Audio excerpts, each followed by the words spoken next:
Bonjour Internet, c'est le 22e épisode de la bibliothèque digestive et cette fois le côté digestif va prendre tout son sens puisque je vais vous parler d'une bande dessinée dont le sujet principal est l'alcool. Et pour célébrer les fêtes de fin d'année, je vous propose de déboucher une bonne bouteille de whisky et de lire une bande dessinée sur le whisky qui s'intitule Whisky par Stéphane Carrier, Arnaud Delalande et Stéphane Doué.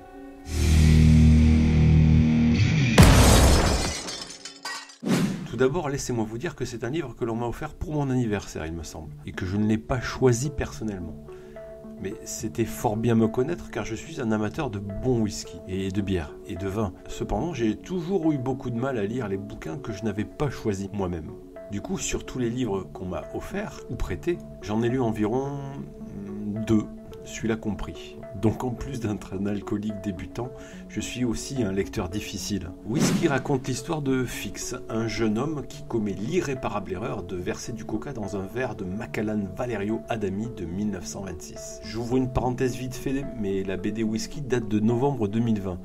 Et même si je suppose que le choix de cette bouteille-là n'était pas fait au hasard, il prend un sens tout particulier puisqu'en novembre 2023, un Macallan Collection Valerio Adami, puisque le peintre a signé le dessin de l'étiquette, datant de 1926, a été vendu par la maison Sotheby's à Londres pour la somme hallucinante de 2,5 millions d'euros, ce qui en fait la bouteille de whisky la plus chère du monde. Du coup, en commettant le sacrilège d'y verser du cola dedans, Fix se voit accablé de toutes les malédictions. Sa jolie fiancée annule son mariage, son patron le vire, ses amis le quittent, sa voiture est détruite. En se réveillant de cette sévère gueule de bois, il est contacté par Giorgio Pavani, expert, collectionneur, passionné par cet alcool fort. Celui-ci lui propose de faire son éducation, lui apprendre tout ce qu'il sait sur le whisky afin de le remettre sur le chemin du bon goût. Pavani, devenu aveugle, lui demande en échange son aide pour trouver et acquérir 5 flacons légendaires de whisky, une bouteille de Beata suisse, un Usher's écossais, un Harry E. Wilken américain, un Karuizawa japonais de 1842, un McKinley's Blended Malt écossais. La BD raconte alors leur périple, chaque bouteille mythique représentant une nouvelle aventure pour le duo improbable. Parallèlement à cette quête, plutôt bien écrite et assez humoristique, on apprend tous les secrets de cette boisson alcoolisée. Sa fabrication, son origine, les différents pays et l'histoire de leur whisky, et bien évidemment la dégustation avec le choix d'un vocabulaire précis pour décrire le goût et le parfum. Les auteurs se sont particulièrement bien documentés, et à part les personnages principaux et l'intrigue de l'album, les distilleries de whisky, les bouteilles, les experts cités à la fin, sont authentiques.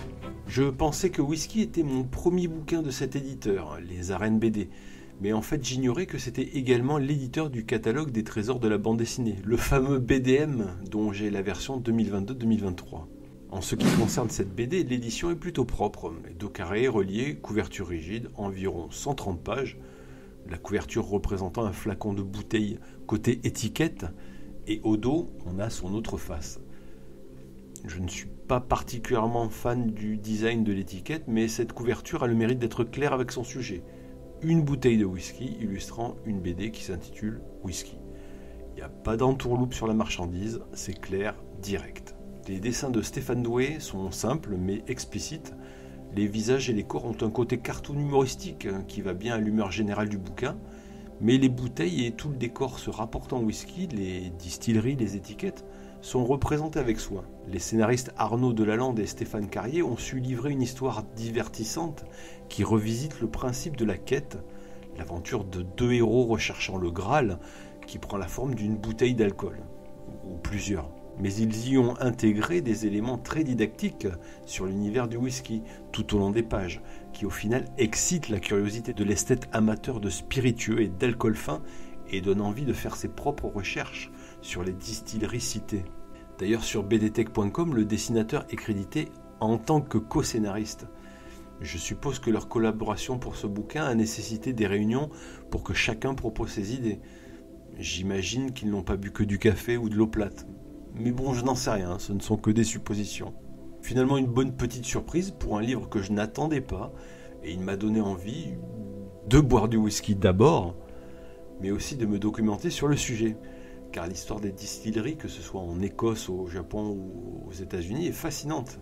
Je lui donne donc la note de 6,5 sur 10 et je vais me boire un petit verre de Hatozaki double casque que mes amis m'ont offert pour mon anniversaire et vous souhaiter à tous de très bonnes fêtes de fin d'année. Je reviens l'année prochaine, du coup dans quelques jours, pour de nouvelles vidéos, de nouvelles BD, de nouveaux comics en espérant que vous serez au rendez-vous. Allez, à bientôt, ciao Internet.